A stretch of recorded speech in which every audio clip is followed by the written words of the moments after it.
The ways that the fundamentals of open dialogue that can be so challenging for some people to understand are actually quite obvious, and immediately they make sense when you're actually in a crisis, as we all are. And so this group has been a place where we've been able to develop that understanding and learning, and find the ways to bring the things we've learned about it to the world. And it's also been a place where people have found comfort sometimes. People, especially people who have been interested in what open dialogue is, have been gaining some experience of what it's like to be in a place, in a space that's created for that purpose. And so for that reason, this is a little different than the things that you might have been part of, which is that we really don't try to create sort of the typical mainstream media pace of questions and answers and moving it along, and the sense of, that we have somewhere to get to. It's really more in the spirit of open dialogue, creating a safe space for people to meet and talk and discover new things between themselves and in themselves. And so Louisa and I really step back. We're very interested in what everybody has to say. And as little as possible, we may come in and offer a reflection or maybe a question. But really, this is about the dialogue that arises in the space that we've created, that we've all created here. I'm sorry? I was just thinking that there may be pauses while people pay attention to their inner polyphony, their inner dialogue. Yeah, so to understand that the pauses are for people to really make sure that they have said what they want to say, and that they've heard what the other people have said before they respond. And during that time, the chat room is very alive, we have found. What's happening in the chat room is at least as important as anything that's happening on the screen and between the panelists. The connections that have been formed, the understanding that's been found, the networks that have developed out of the chat room are possibly the greatest outcome of this project. That's all I have to say. Oh, I'd like to invite Rafaela to speak about your project and your involvement and what you'll be doing here today. Thank you, Kermit and Luisa. Thank you very much. I'm Raffaella Pocobello. I'm a researcher from the Italian National Research Council, and I'm taking care of the Open Dialogue project, which is, maybe taking care is not the right word in English, but it's really like I feel to take this project. And one of the objectives of our project is really to support the Open Dialogue learning community. And Town Hall proved to be a wonderful tool to promote our community. And I think the discussion, the dialogue that we are having here today is a very important dialogue for our community, because it's really important to understand how psychiatrists can do this transition from standard care to open dialogue. So I'm really grateful for all the persons that are here today, and I'm looking forward to the dialogue. I will be in the chat together with my colleague and dear friend Caterina, and looking forward to the dialogue there as well. Thank you. Thank you, Raffaella. And I'll introduce myself. I'm Shauna O'Callaghan. I represent the Open Excellence, the Foundation for Excellence in Mental Health Care. And we are supporters of the Hope and Dialogue Project and also of MAD in America. And I really couldn't be more proud of the work that Kermit and Luisa and Raffaella and everybody else who has been involved in this has done, because a community truly does seem to have been growing. And I think it's just what we need in these times, that this connection, a learning experience, and moving forward the research to help understand what are ways that people can relate to each other and make our lives better, maybe not in the traditional ways that psychiatry has formed, but maybe informed by psychiatry. So today is a really exciting day. I'm really very interested to hear from this panel, and I'm grateful for the inspiration that brought it, and for all of you who are going to, to continue the idea. So thank you so much. Karin? Hi, I'm Karin. I work for Mad in America, managing their social media and other things. I'm going to be available for any technical questions. Just a little bit about myself. I'm a psychiatric survivor, an artist and an author, and I'm very happy to be here. And you can just direct any technical issues to me in the chat. Thank you. Thank you. Would you introduce the reflecting team? Yes. Katerina, maybe? Katerina. Yes. Katerina, would you like to introduce yourself? Katerina will be with Rafaela, but won't be on the screen. Yeah, hello everyone. I'm Katharina Sadiga. I'm from Germany, and I'm with Rafaela and Oriana in a project to find out more about how psychiatrists can transition to open dialogue ways. And so I'm very happy to participate here, and I will be in the chat room with Rafaela too. Yeah. Hello everyone. And would the reflecting team like to introduce yourselves?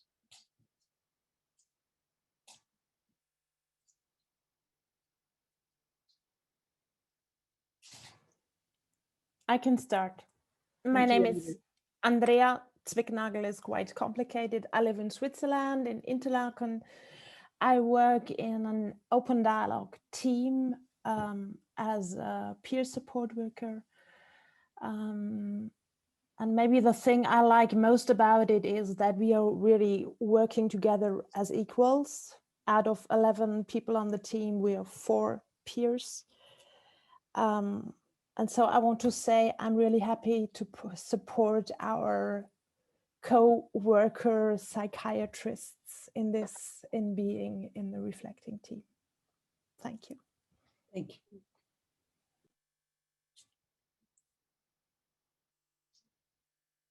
Pavel?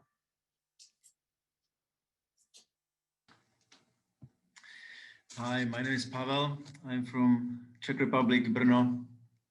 And I was with Luisa and Kermit in a training in Finland in open dialogue. And now we are trying to promote open dialogue in Czech Republic. We've been doing that for many years already with a group called Narrative here. And, we had a recent success here that we managed to get the accreditation from the Ministry of Health of Czech Republic for the long-term psychotherapy training in open dialogue. So we are preparing this, and I'm also working as a psychologist and social worker with families, mostly with drugs and addiction problems. I'm trying to introduce open dialogue also to this field. Looking forward to this meeting. Thank you, Pavel. Louise, would you like to say a word about what the reflecting team will do? Let's, Sirka, do you want to go first next? No. Okay, hello. Hello. My name is Sirka Mulis. I'm living in Bern in Switzerland. I think I'm an activist for open dialogue. The reasons are very private. I've been living with psychosis in my family since more than 10 years. One of our sons went into a psychosis, as he says, because of big problems he could not resolve otherwise. When he went into the psychosis, everything in our family became different. There was so much to talk about, and my son was talking very much. And for me, it was very clear that what he was talking about was very meaningful. It was very important, but it was hard for me to realize that in the treatment he was not being listened to, nor was his twin brother, nor me or the father. And that's why it was really healing for me when I met by chance Open Dialogue. It was late for us, but still helpful. The start of the crisis was laid by or covered by other trauma. And I think now, thanks to Open Dialogue, we can remove layer after layer. And maybe it helps my son to find his way back into life. That's what he wants. And I wish it for him. And for me, it's a big help to live with the situation and to realize what was my part of the jungle of problems we live with. So and I'm very happy to be here, because the change of the system is a big theme for me too. Layer by layer. Yeah, thank you, Sirka. Pavel and Andrea and Sirka are going to be the reflecting team, and Tom Anderson brought that. We have included the reflecting team as a way of demonstrating also embodying the integration of the reflecting team into the network. The network here are our panelists, and we are part of that. So we'll be, the panelists will be introducing themselves, how they came to be here. And then we'll have a reflection time where, and Sirka and Pavel will leave the screen before that begins. And then we'll invite them back. They'll speak with each other, and the panelists will also vanish from the screen. And then we'll come back to the panelists again, and they will respond to the reflections. And then we'll have another reflection. If it, we'll see how it evolves, but that's sort of a rhythm that we might have depending on how it goes. And then the reflecting team will come on a second time, possibly. And then we will come again to the panel and with our last thoughts. It may be that Rafaela and Katarina have a question or two that they want to bring from the chat room. And so then we'll bring that in, hopefully at a good time for the rhythm. Any questions from anybody on the screen? I wish we could see you all. We have about 300 people attending and about that many who registered, probably be watching later. We're so grateful for this gathering and wish that we were all in a great big circle around a fire. Maybe someday we'll get to do that. So we can imagine that we are. Yeah, we can imagine we are. We can be touching heart to heart.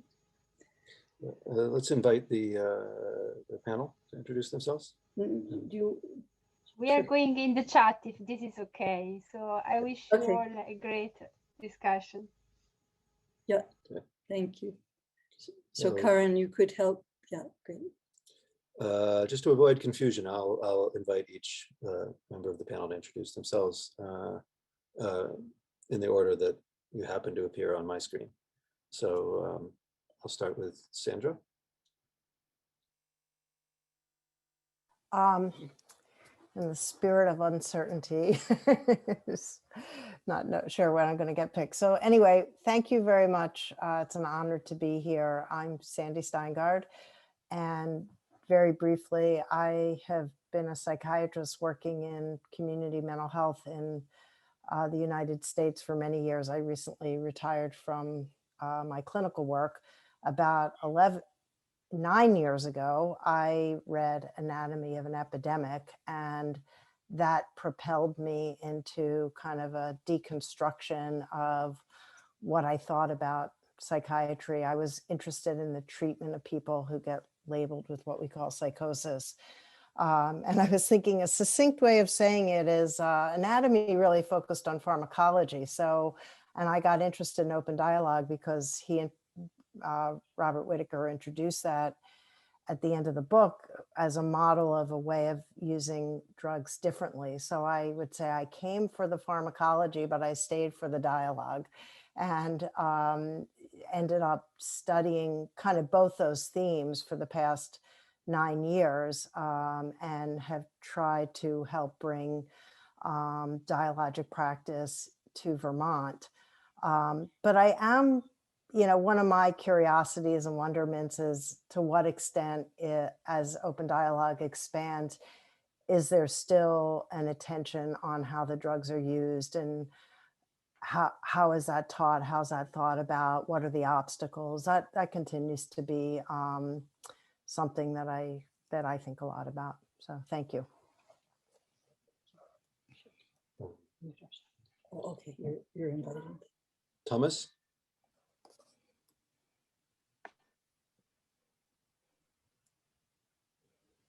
Yeah, good evening, everyone. My name is Thomas Seid. I live in Cheltenham in the United Kingdom, and I work here in the Swiss Alps in Interlaken.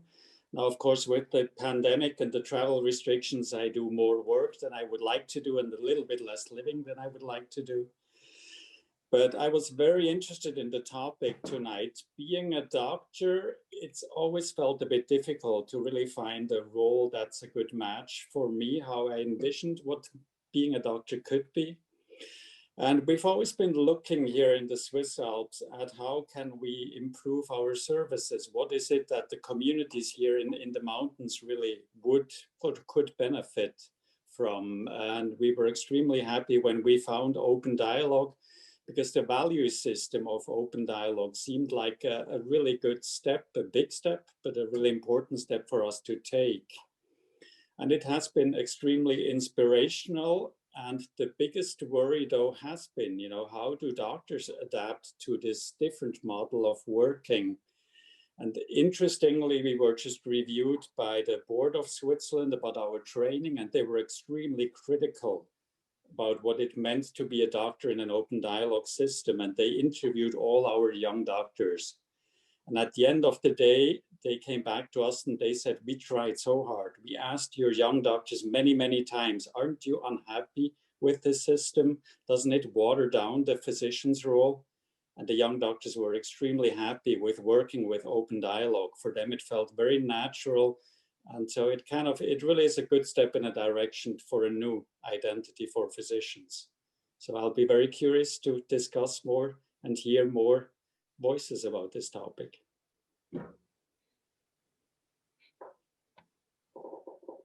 Thank you. Oriana? Hello everyone.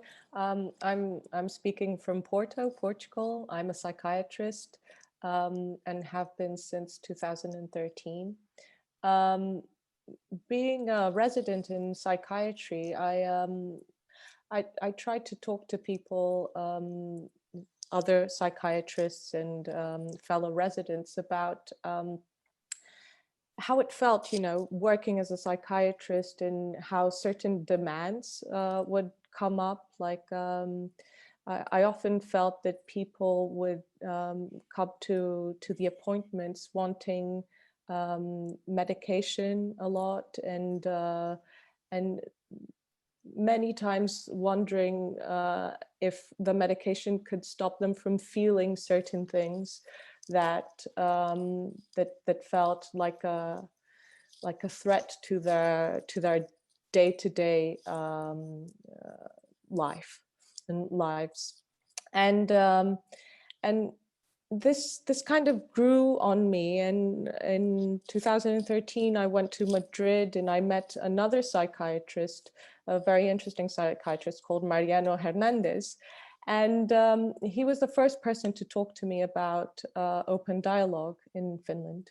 And he had a very interesting group that I had never encountered up until then, of people with the diagnosis of schizophrenia that would meet every week in a big group and would talk about whatever they they felt they wanted to talk about.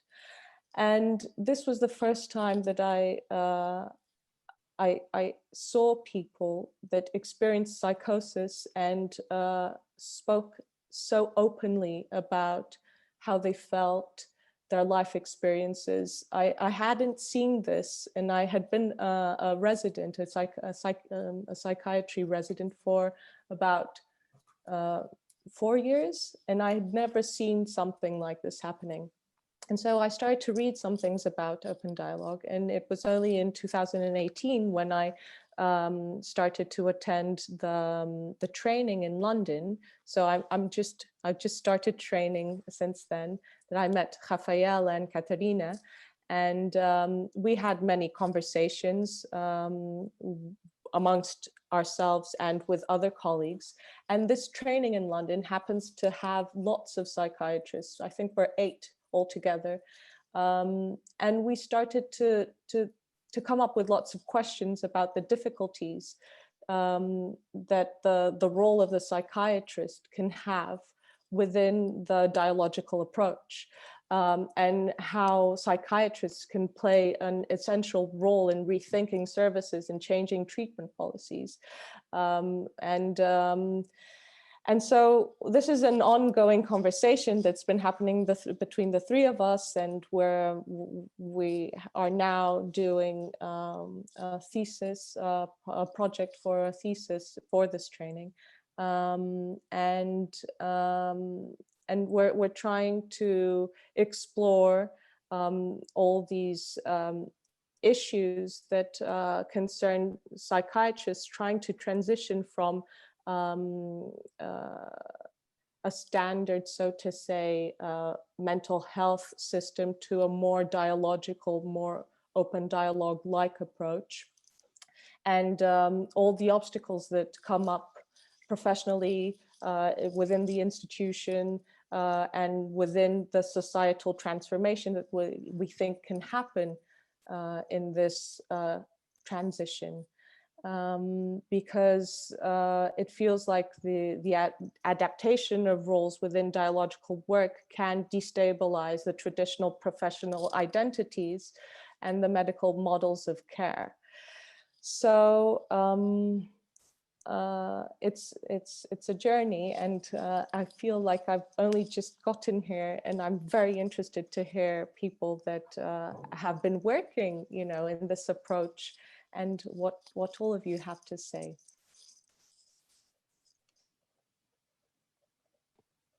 Thank you. Pepe. Hello, everybody. Good evening from Italy, from Modena. I'm a psychiatrist, and I now in a more managing position after more than 30 years more involved in clinical work. I have obviously a very long history as a the public mental health system in Italy. And as you know, I started my career in the same years, soon after the psychiatric reform in 1978 in Italy. I started my clinical work in the 80s, and I made the decision to be a psychiatrist after participating in the process of psychiatric reform. So this is my background, and I spent many time in trainings in psychotherapy for psychosis, following the Gaetano Benedetti's and other people who devoted his theoretical work on psychotherapy of psychosis. And so I always used drugs under these within this frame to be oriented to a psychotherapy in a psychotherapeutic direction. And obviously, it was quite, I'm quite grateful to Bob Whitaker for introducing me as Sandra Steingard to Open Dialogue. I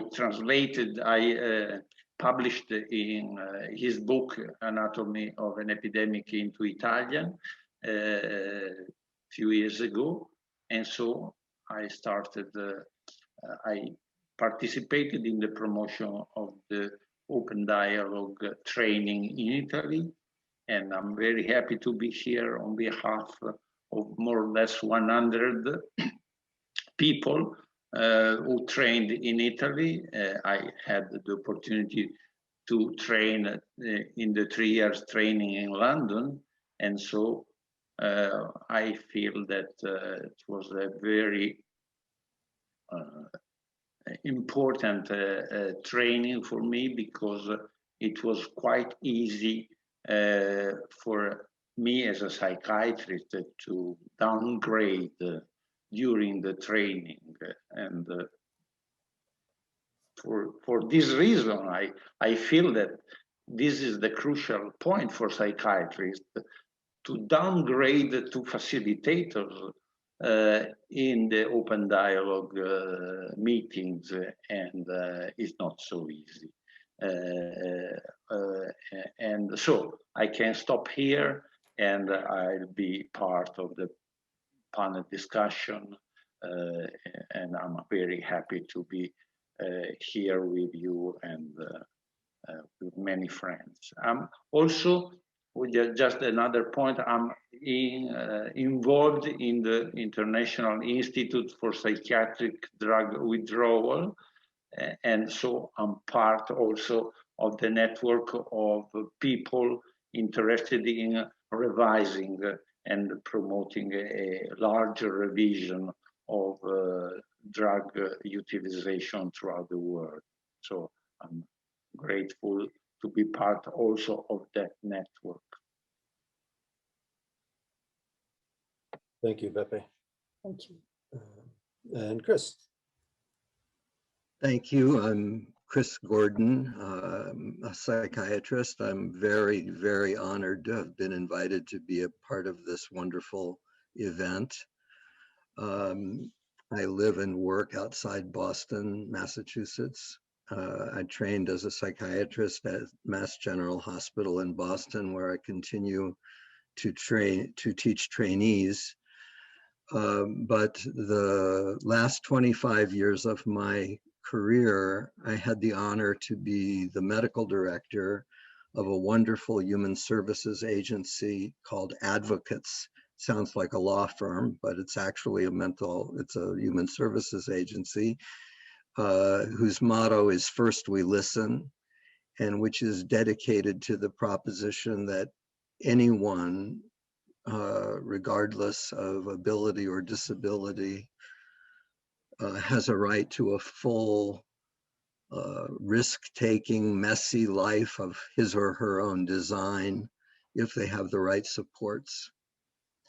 And about 11 years ago, one of the people we provided supports to came to my office to complain about me. And his complaint on that day was that I didn't know about Robert Whitaker. And that office visit changed my life. As a result of the visit from this person, I read Bob's first book, Mad in America, which I found eye-opening and deeply disturbing, and wanted to invite him to come to Advocates to meet our peer team, because I thought it was a hopeful thing. So Bob did, and as a result of that, it happened that he introduced me to Jaakko Sekula and Mary Olson, Jaakko Sekula's principal United States collaborator. And the stars aligned in just an amazing way, and we were able to engage 35 members of our team at Advocates in 2 years of training with Mary Olson at her Institute for Dialogic Practice. And we were able to create 2 programs. One, which we called the Collaborative Pathway, which attempted to recreate the Tornio teams of mobile crisis providers meeting with people in their homes. And we offered that program to people who were either experiencing or had recently experienced psychosis. And we opened a separate program for people who were already quite enmeshed in the mental health system, who were receiving residential services from advocates. And that included the person who had come to my office to complain about me, who has now been doing open dialogue meetings for 9 years at Advocates, who has become both my mentor and my friend, whose name is Glenn Malloy, and whose experience is profoundly instructive. Glenn has experiences that cause him to be filled with the Spirit of God, which to a psychiatrist looks like mania, alternating with periods of what looks to a psychiatrist like catatonic depression, requiring hospitalization. But to Glenn, these are periods that he describes as sabbaticals. So 9 years of open dialogue has not substantially changed the frequency of the hospitalizations. But Glenn would say that open dialogue is by far the best treatment he has ever received. And he feels that his voice is more heard and more respected and more honored than previously. My experience in the collaborative pathway was that it has been the best work I've ever done. It is absolutely the model of care I would want for myself or anyone that I loved. And I just want to say one more word quickly. While I would never compare my own experience to those of psychiatric survivors, in that I have never been hospitalized, I've never been committed, I've never been forcibly medicated, I would like to share that I've had to struggle pretty much my whole life with serious issues of depression and anxiety that have a lot to do with trauma in my family that goes back a couple of generations. And I have benefited tremendously, both from psychotherapy and from psychiatric medications.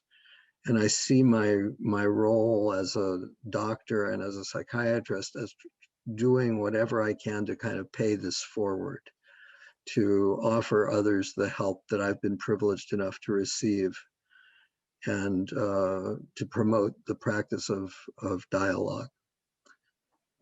Again, honored to be here and look forward to the conversation.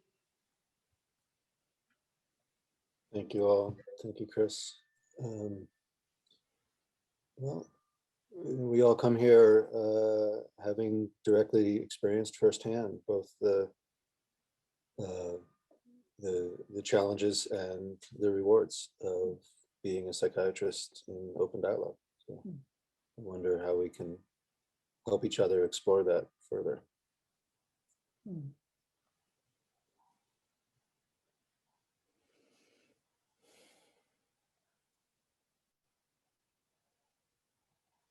Well, I'd like to kick us off by honoring my colleague, Sandy Steingard.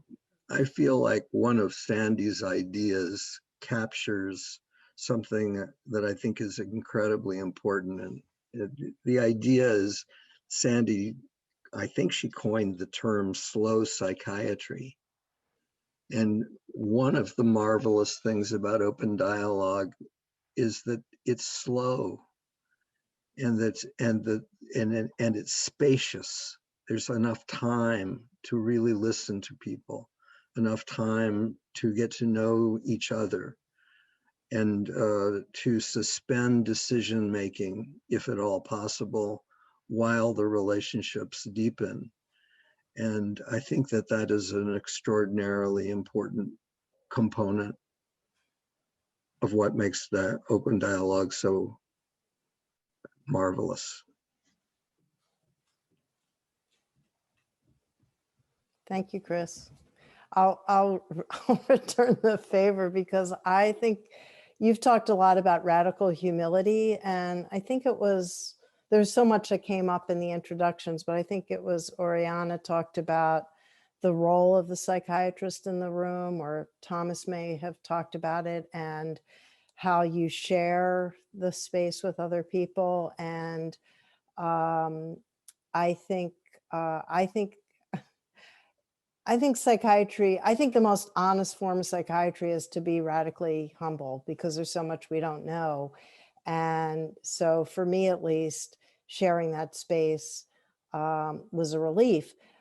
And, you know, what I've learned in 9 years through this whole process of meeting people around the world, many of you who have influenced me, or I know are in the audience or here, is other people have a lot of wisdom, like the gentleman that brought you to this work.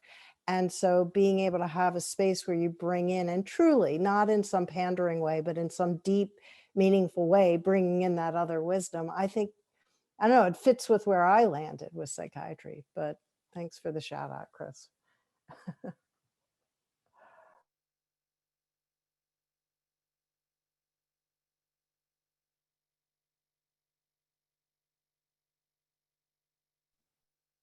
I'm going to reply, to respond to what Sandy and Chris were talking about, the idea of slow psychiatry and the space and time.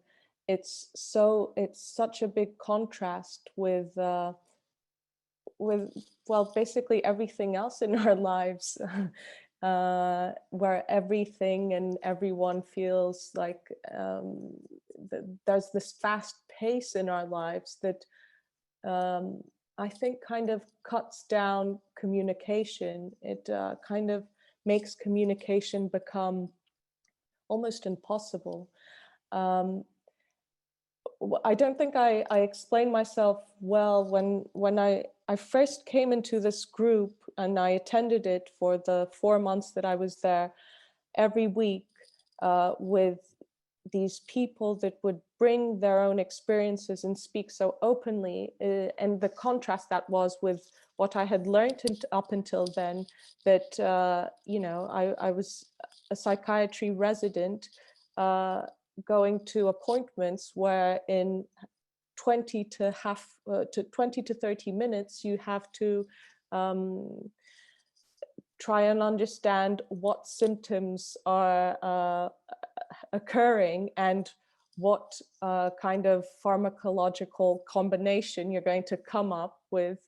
And it's almost like a magic trick that you're expected to you know, to resolve something, when, you know, going back home after the appointments, I would feel demoralized and frustrated, thinking, you know, what is it that I'm doing?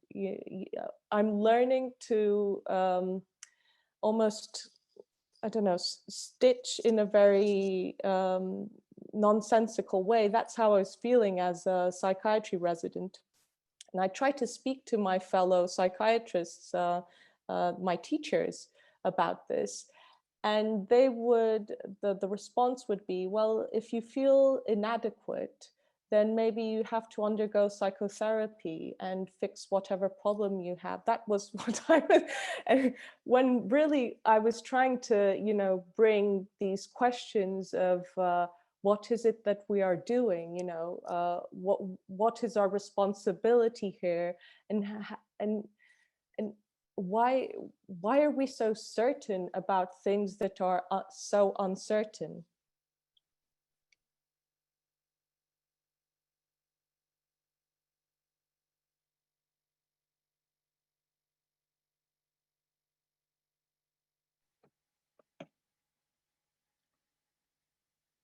Well, for me, the main thing is about time for listening,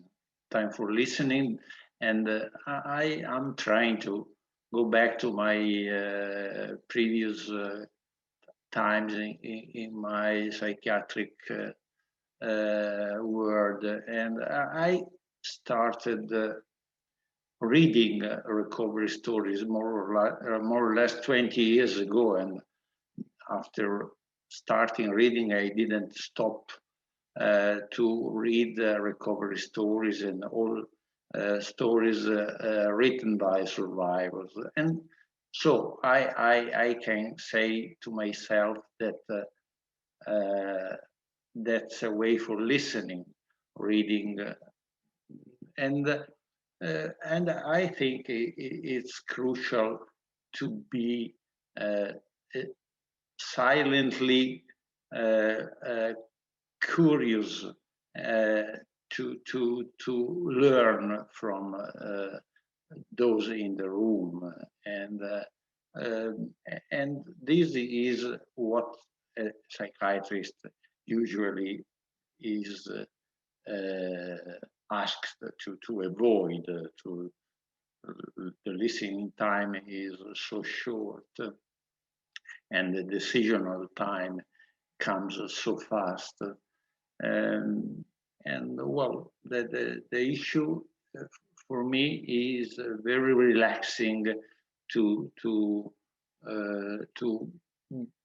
be in this waiting position, not taking any decision, not offering any solution, and not be in this search for providing an answer or a solution. Just listening for most of the time, for me, is what's more far from the psychiatric practice offered by most of the psychiatrists. And I think this was, in my personal experience, anticipated by the reading. So that came to my mind during the panel.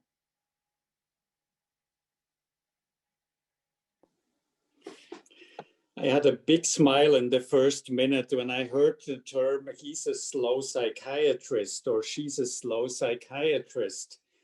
I don't know if I would take it as a compliment if someone said that about me. I think being a humble psychiatrist, especially here in Switzerland, would be a big compliment. In other countries, maybe not so much so. And that he's an uncertain psychiatrist, again, I'm not sure.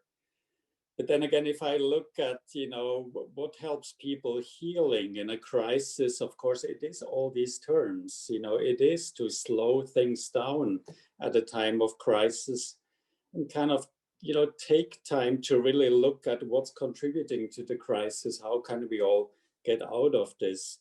And to be very humble, that there is no easy solution that's going to be a quick fix. There is no green, yellow, or blue pill that's going to help within 72 hours. And there's a lot of uncertainty that has to be tolerated. And I think, when again, I look at our young doctors, why do they feel so much more comfortable about open dialogue? It's those very same qualities that they feel are at odds with what usually is asked of them in traditional practice. There they need to make, a diagnosis within 7 minutes. They have to propose a treatment within 20 minutes. And of course, there's a lot of pressure from the employer that someone is able to work again within 3 days. So that's where I think there are a lot of these constraints and pressures. But I'll get a t-shirt that says slow psychiatrist. Well, Tom, go ahead, Chris. I was just going to say that when I'm talking with trainees in psychiatry, it's tough because when you're a medical student and an intern, you are learning to make a diagnosis. You're learning to meet someone, take their history, examine their body, and the ability to generate a differential diagnosis is a fantastic developmental milestone for a doctor. It feels like a great achievement. And yet, when you come into psychiatry, completely unintentionally, we use this language which sounds so riddled with certainty. And the language itself is actually quite violent. It's quite disempowering and quite alienating. So it's a tough shift for doctors, for the young doctors, to set aside that diagnostic process and to try to engage the whole person and to be exquisitely sensitive to the way that they speak, because just unintentionally we can do so much harm.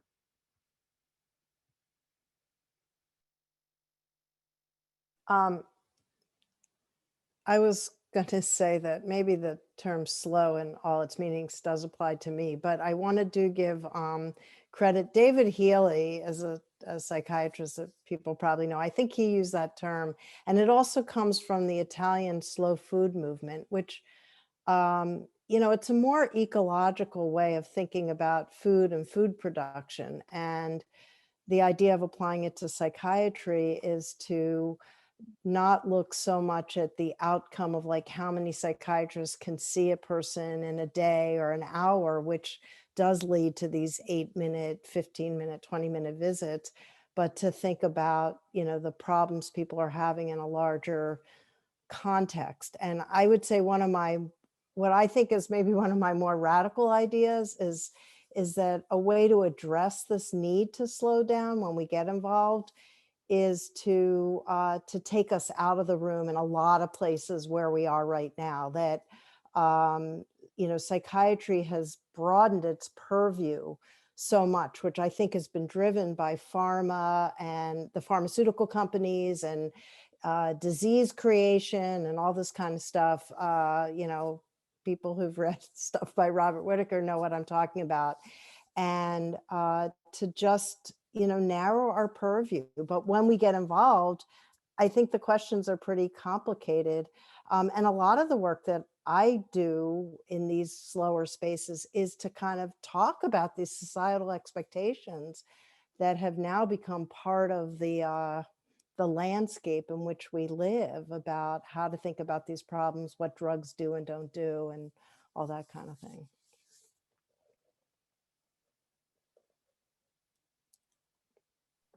Well, I should add that I'm born in the very area where slow food developed in Piedmont in Italy. So I'm very glad about this reference to slow food. But what I like to add is something about something specific I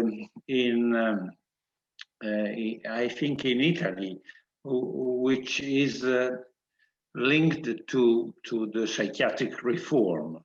So when we introduce open dialogue in Italy, most of the clinicians says we are already doing it in our practice. And because the psychiatric reform was aimed to support the rights of the people in the asylum. So many professionals coming from that experience, and many psychiatrists say to themselves, we are the best professionals to represent patients' rights and needs.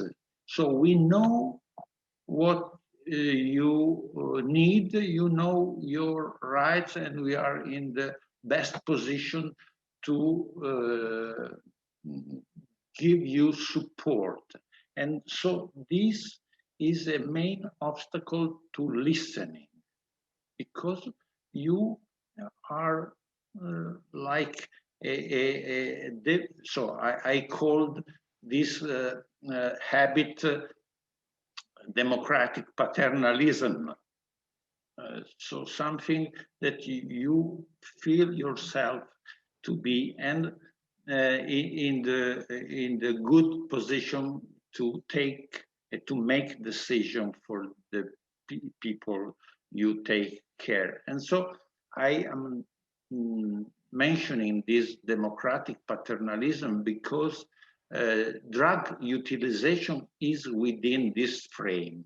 We know that you need my drug, and I'm offering you within this frame. So I know what you need, and you need drugs. And so for this reason, I don't tolerate your different view about drugs. This, I think, is something that I consider very frequent in the Italian context. And I feel this is a main source of discomfort for all people, all professionals involved in open dialogue in Italy.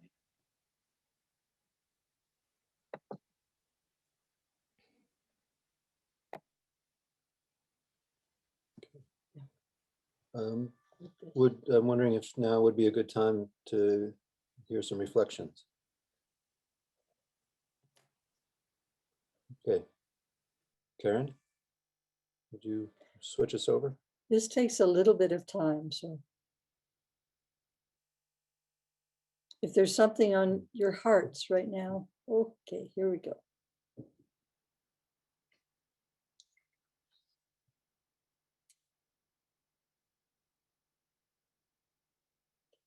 Can you take this? Sure. Guess she's-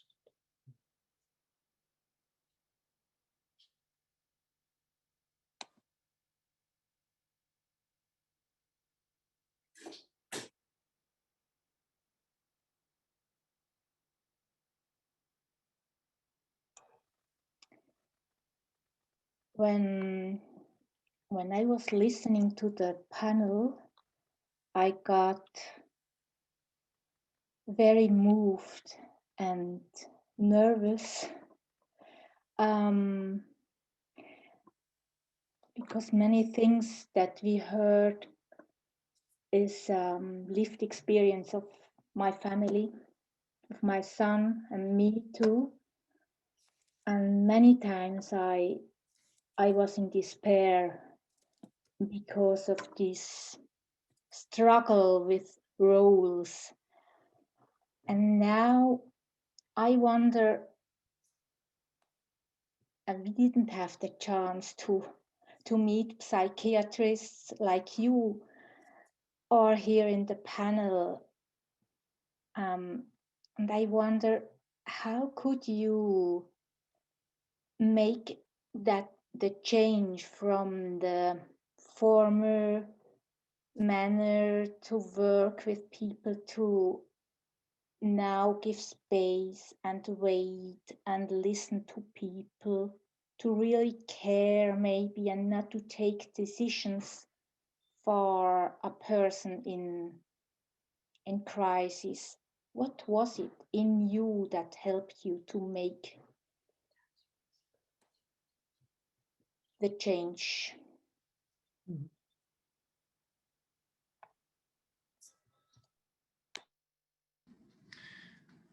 Thanks, Sirka. I have to say that this was something that I was very much paying attention to, because it's something that also is of big interest to me. How is it this change made?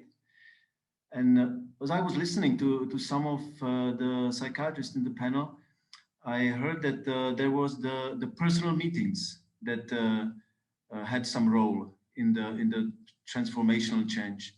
And some of them even said that it was a transformation, that something like changed their life, meeting with some person, be it open dialogue practitioner or someone with lived experience. And I was very struck by Oriana when she said that she met the people with the lived experience with psychosis.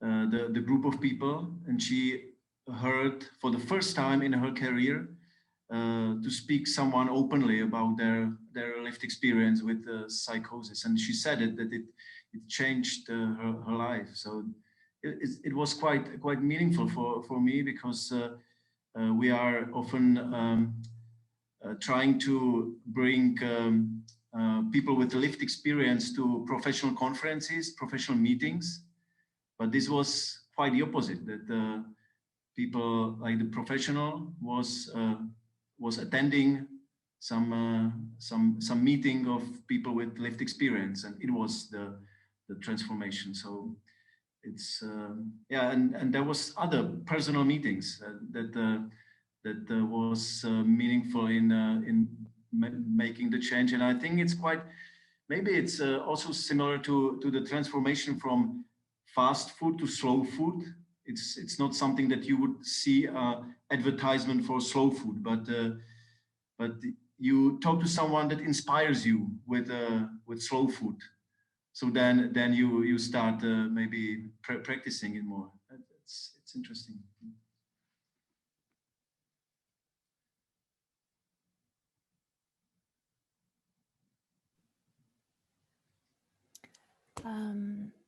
I got stuck with Sandy in the beginning when she said, I read Anatomy of an Epidemic, and I came for the pharmacology and I stayed for the dialogue. Because I recently thought maybe I'm fed up with all the work on withdrawal. And then we had our own trialogue and the withdrawal town hall, and this baseline of we don't know, we have to be with uncertainty. And I think dialogue is one way to be together, everybody, the psychiatrists, the people with lived experience, the family members, whoever, in we don't know, but maybe we can find out together.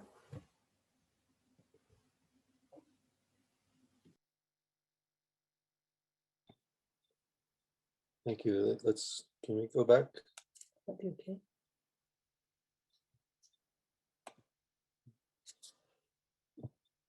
Thank you all. Thank you all.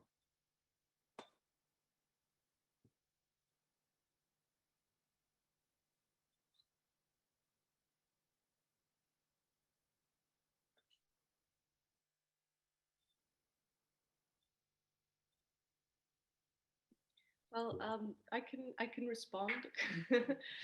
I was listening to all the three, Serka, Pavel, and Andrea, and I was stuck with this question that Sirka posed, that what is it in you that that brought about the transformation? You know, this is something that has been going on in my family of origin part of the training, that I've come to realize that I come from a family where things have always been spoken about. So we've always, my parents always said, this is your test tube for life outside. So we have to talk about things. And often it was that outside, this doesn't happen. So the contrast for me with, you know, being used to questioning things and, you know, talking a lot about what I'm thinking or feeling within my family brought about the contrast with what I see happening, and many situations in which, you know, professionally and personally, this didn't happen. So I've always been very curious, and I've always put myself in situations where I further question, and I put myself, you know, that's why I went to the lived experience group.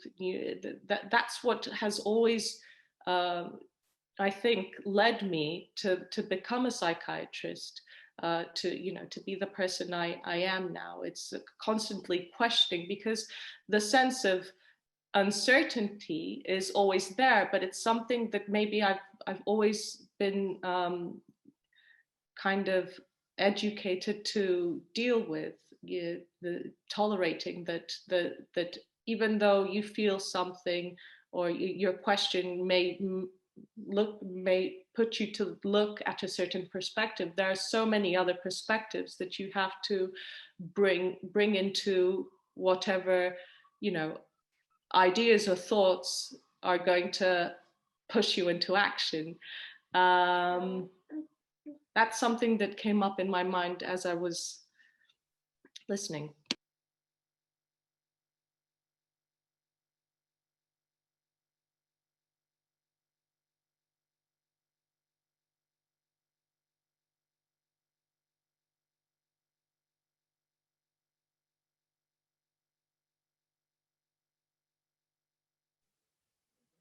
Yeah, it's such a complicated, I spend a lot of time thinking about it because I hope, like other people, I spend a lot of time thinking about myself, but you know, why this happened, like why my career went where it went. And it's, as with everything, you know, multifactorial. But you know, I've come to accept, I think I'm just kind of an angry person. And I was very, very angry at the corporate influences on psychiatry that I saw really explode in the 90s. And I don't know, it's a lot to say. And one thing I did want to say about this conversation, and in the spirit of dialogue, sometimes you bring in the other voices. And first of all, I'm mindful that there are people who are listening who have had an enormous amount of influence on me, and their voices are here. And I'm going to name two psychiatrists in particular who have had an enormous influence on me. I feel so lucky to have known them. And one is Brigitte Alacare, who was, as people know, the head psychiatrist in Tornio. And I just think she's so important in the story, in both the work she did and the thought that she had. And I know she's influenced me and many, many others, more importantly, but also Joanna Moncrief, who's not part of this community, but she's a British psychiatrist who writes about the pharmacology and how to think about these drugs. And for me, not just those voices, there's many others, but it's that tension, that kinds of conversations that I kind of want to just bring them in the room in that dialogic way of like what's influenced us to be where we are and be open to these ideas, if that makes sense.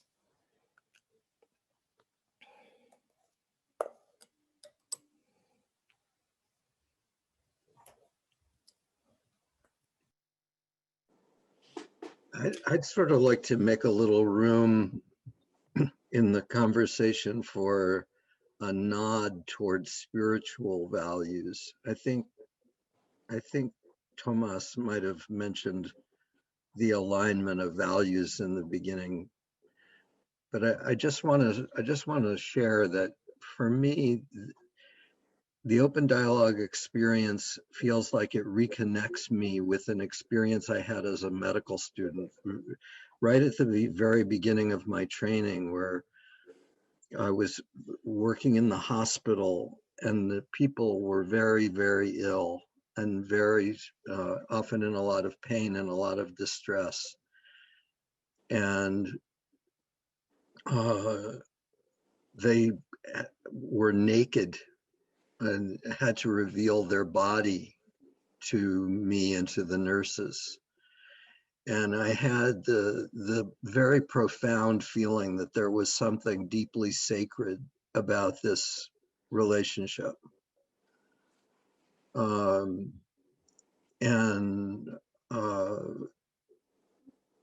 Then that sort of gets pounded out of you in your medical training and in your psychiatric training. You know, you become cynical and hardened, and you learn all kinds of shorthand terms for people that are dehumanizing. So to me, the open dialogue process was a way of reconnecting to this experience that I had as a young medical student. Being willing, and my admiration for the nurses, especially around me, being willing to handle bodily fluids and stay with people regardless of their pain, regardless of their distress. That kind of humanity was deeply important to me, and I feel like that's kind of the same spirit of tolerating uncertainty and the listening that Beppe is talking about so beautifully.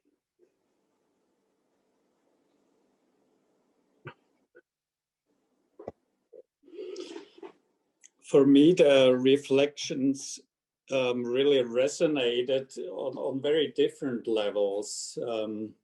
You know, if I look in Interlochen, Volkmar Aderholt trained now 5 generations of open dialogue practitioners. And it was easy kind of to ignite the fire in them. You know, the first time they really experienced open dialogue, they understood its, you know, its purpose, its value, what it really can do. But a lot of them then struggled taking open dialogue into the system that they worked in. So I think to also help, you know, open dialogue practitioners in general, but also psychiatrists, we also need to look at those systems. A lot of them said, you know, this really makes a lot of sense, but the step to the traditional system I work in is just too big. I can't make such a huge step and I fall in between. That's very difficult. And I do a lot of, you know, I'm president of the Mental Health Association in Switzerland. And when I talk to, you know, politicians, they actually understand the value of open dialogue immediately.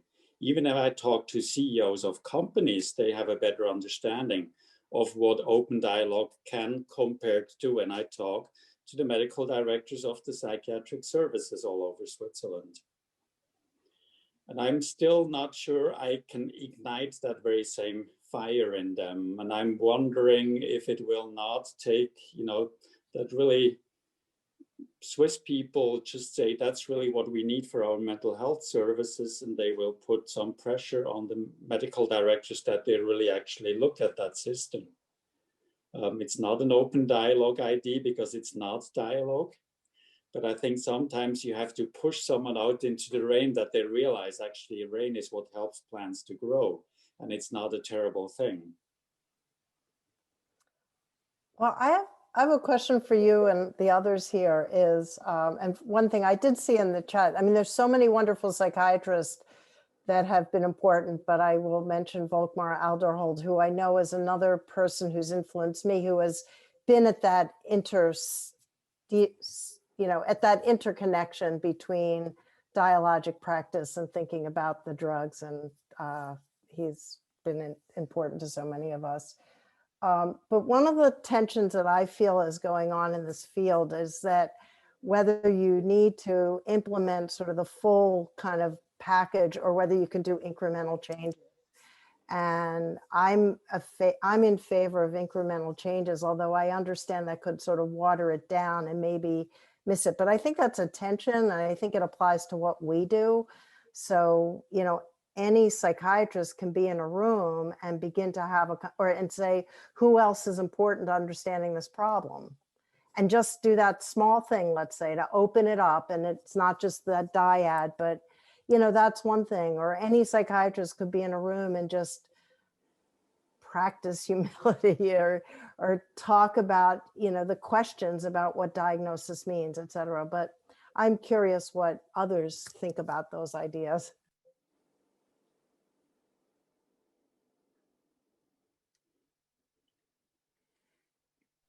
You know, I would like to credit also the work of my colleague Joe Staclosa, and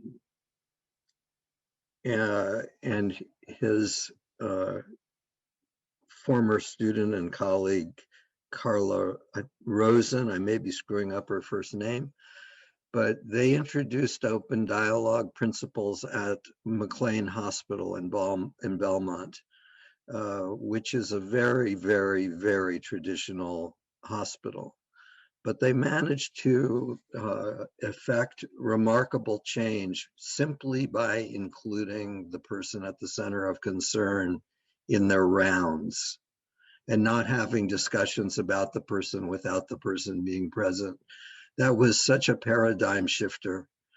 It also had a tremendous impact on people's language, because when the person's in the room with you, you speak respectfully and thoughtfully, much more so than if you're speaking about a person as if they were an object. So I'm just trying to respond to Sandy that, you know, I think sometimes small changes that promote dialogue can go a long way.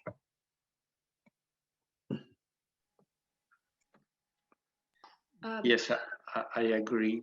I agree with Chris about being always in this position of including all the network in the room, because this makes a radical change immediately. You cannot use the medical slang, you cannot avoid to be very respectful when you speak. And so I feel this is a relevant change, making it easy not to find separate time for the professional. This is crucial. Don't discuss about the issues in a separate room or in a separate time. This is crucial. And obviously, as I introduced myself, I feel that what's very important is being interested in meanings, in giving meaning to the all people experiences in the room. And what since I had a psychotherapeutic training in the past, what I find very crucial in the open dialogue practice is to share meanings, not to be part of your professional skills. No, you are there and you are looking for meanings, and you are sharing with a different language what you understand and what you don't understand, because it is many times the main thing, what you don't understand. Oriana, did you want to say something? We want to invite the reflecting team again, but I saw you begin. Yeah, I was going to respond to Sandy and also to Chris about a feeling that we can bring about change with you know, small increments of change. So if we, I feel that if you bring open dialogue like a whole package, it could fall into what seems to be a certainty, and that brings about resistance. If you slowly show things like what Giuseppe was saying, you know, the looking for the meanings, and you know, and the meeting with everyone present. Oftentimes when I try to include many people in my meetings, and other colleagues that are a bit cynical about open dialogue, they tend to ask if we could have a pre-meeting. And the resistance, I feel, has to do a bit with the necessity for certainty for people that have been educated in a biomedical model. And there's always this urgency in every area of medicine that you have to be certain and precise. And we're trying to do with this approach something that is quite the opposite of that. But I believe that with the slow increments of change, we will be, the things will flow easier. Thank you, Oriana. I think we'll invite the reflecting team back now. Is that all right with you? Would that be okay? Thank you.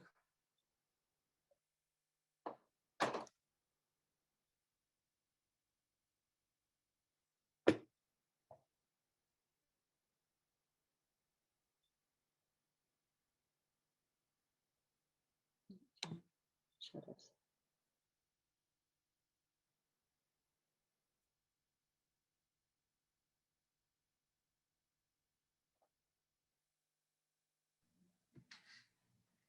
I start now. For me, it was an interesting shift in the conversation in this second part. When in the first part, I was very much thinking about this new identity of psychiatrist, and was considering that it's a very big change, the totally new language, new way of working with pharmaceutics, much longer time needed. And now the second part was more about like more subtle changes, maybe that are possible to achieve. And now I was wondering if part of the change also could be this humanizing talk that I experience here. That it's I first experienced it when Chris was talking at the beginning, when he was mentioning his history of mental health problems, and also Oriana then was talking about his family her family history, and she was holding the baby, and I realized that it's something that I miss with the psychiatrists that I know here in Czech Republic. That for me the identity of psychiatrists is so strong that, for example, in our country, and I don't know if it's all in all the countries, we feel the duty to call every psychiatrist doctor. So we don't use the name, but we use the Mr. Doctor. So it's so strong that when I hear the more human experience from the psychiatrist, it's very fresh and very meaningful for me.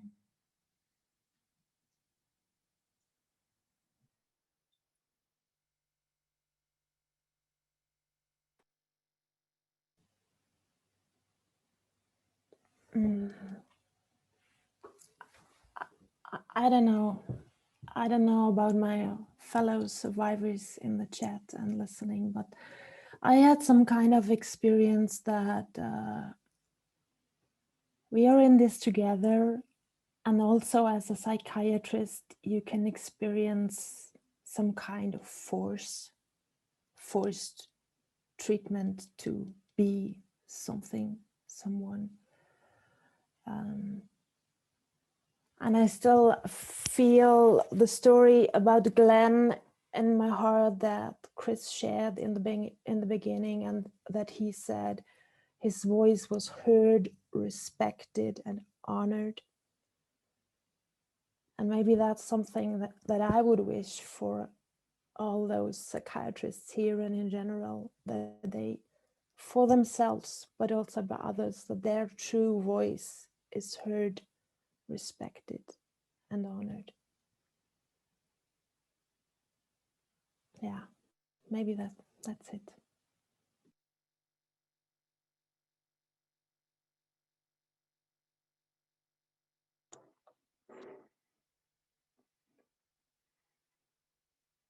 I don't know where to start, but I remember very well that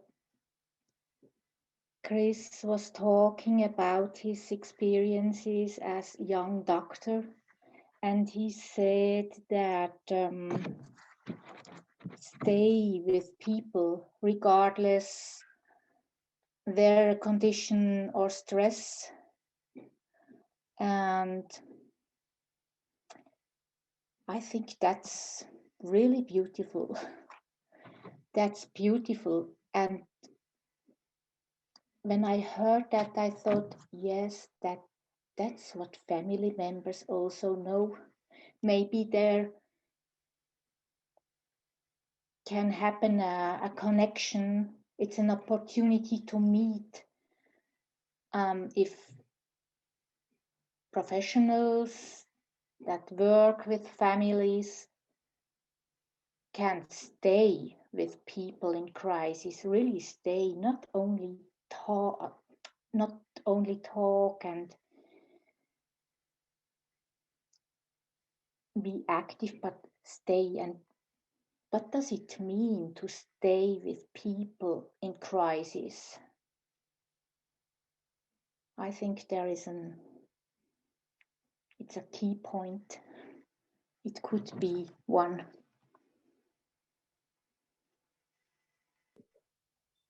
Would it be okay if we go? Go ahead. Go ahead.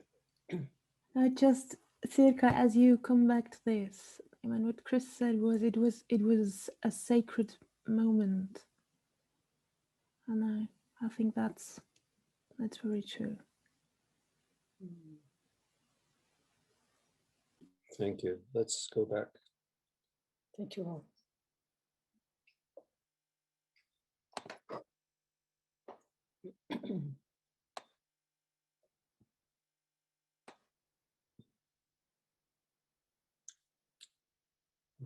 If we want to keep it.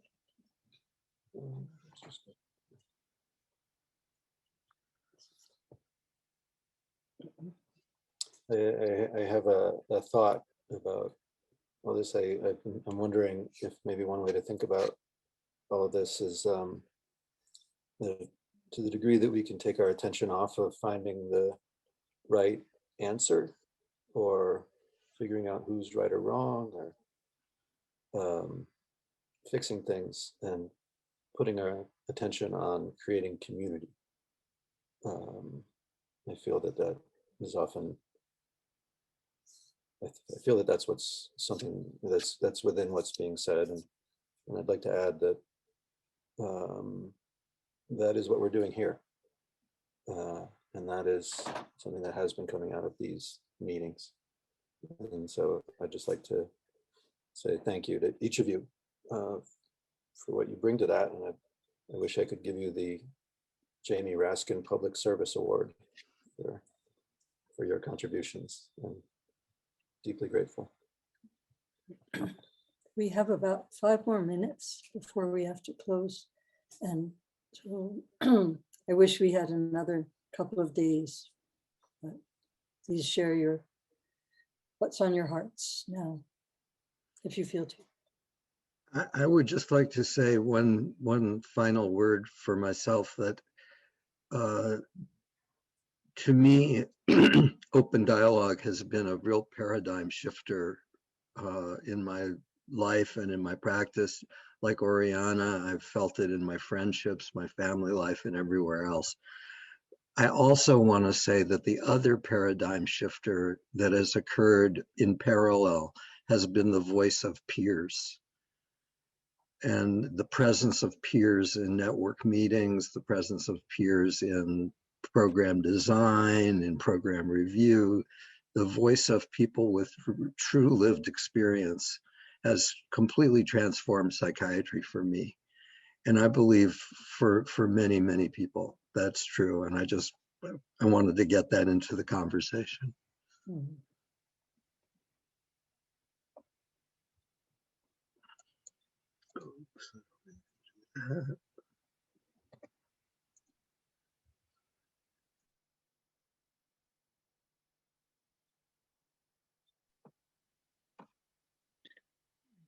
I would like just to add that during this dialogue, we didn't discuss enough about the presence of drugs in open dialogue meetings.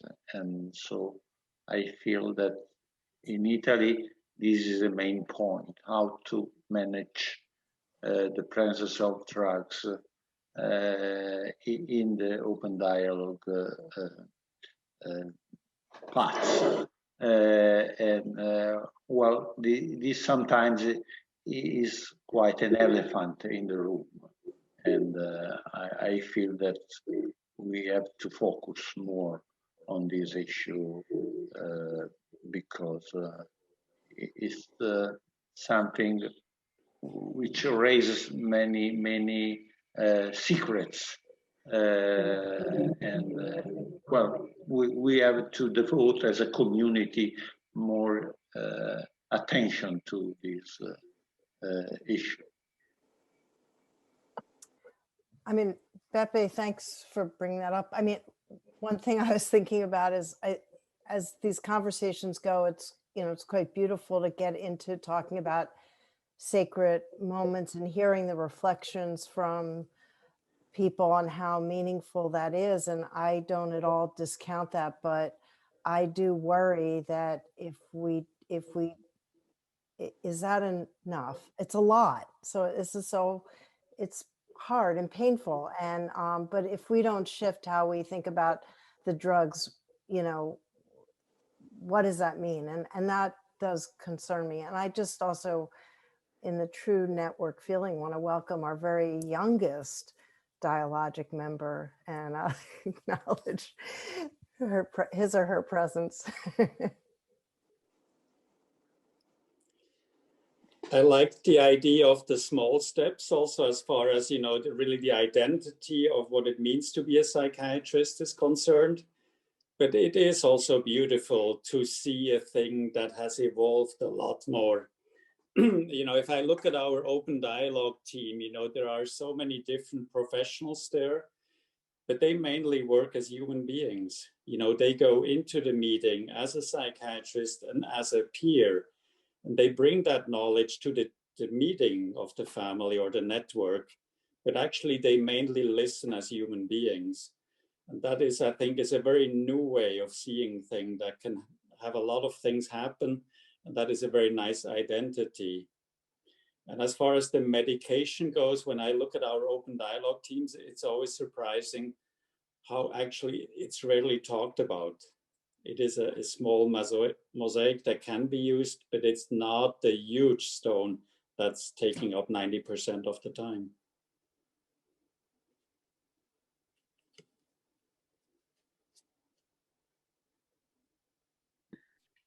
I wanted to say, I also have this feeling that we have so many things that were left uncovered, and of course medication and withdrawal from medication is a very important thing to be discussed. I wish we could have more meetings. I mean, this being with you and meeting most of you today, just it really filled me with this this energy. I can't describe it better right now, but that I feel that there's so much that has to be spoken within you know the psychiatrists, not just you know, not trying to not excluding everyone else, but I think more psychiatrists should be, you know, brought into panel, and this conversation has to go on. I feel like I'm leaving a conversation that should keep going on, and thank you so much. I'm so honored to be here today. I think we might say that that is the spirit of open dialogue, is that the dialogue will continue. And we are building the community in which we are having that dialogue. And so thank you all for coming and participating, and thanking for everybody in the chat room, which includes many of the people who have created open dialogue, actually are in the chat room. We're very grateful for that, including Volkmar, who was mentioned. Actually, I don't know if he's in the chat room, but anyway. Yeah, in the spirit of open dialogue, when shall we meet again? And Yes. serious question. So, thank you all. Our time is running out now.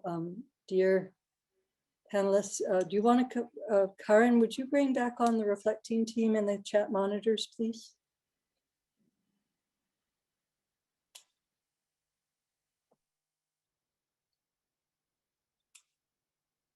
Thank you.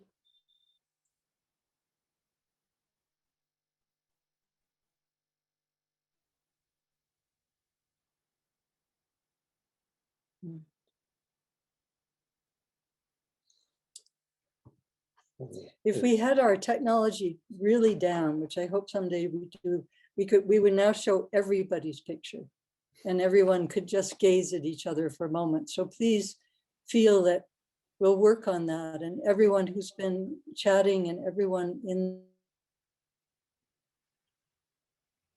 you and Louisa, could I make a quick request? If there's any way to save the chat so that we could read it later, because I saw so many fascinating things flashing by. I'd really love to be able to read the whole chat. Yeah, we can do that. Thank you. That is our want, yes. Any words from the chat monitors or Bob or Shauna before we close it down? Close up. Big smiles from Rafaela. Just to say, it was a very great discussion, very inspiring, very, learned a lot. So well done. Okay, I'll go ahead and end it. Thank you, everybody.